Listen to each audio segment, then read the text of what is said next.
I think that the basic idea behind it was to take a very basic and sort of common way that people give money, and also to recycle these parking meters that are, of course, going away with some of the renovations around town, and to make art accessible in that way to people. I mean, it's very natural to give money to a parking meter. Being an artist is just in the most basic way, it's the prism through which I see the world.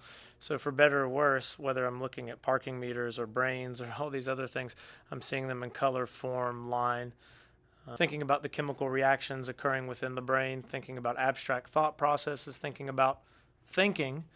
I sort of applied pen to paper, watercolor, all these different things, and it was an exercise that also encourages innovation.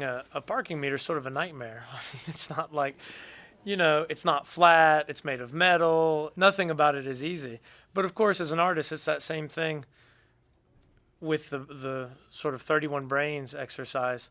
It encourages you to think differently about materials. It encourages innovation. I mean, so it's a challenge.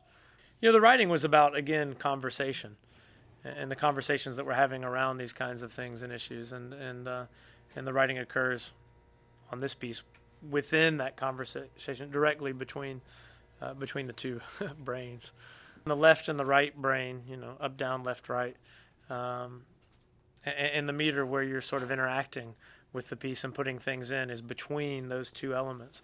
So I guess from the beginning I thought of it as a conversation, because I assumed that everybody walking up to it would be trying to interpret it. Yeah, you put a quarter in and it goes to support artists all across our region. I mean, it's very important.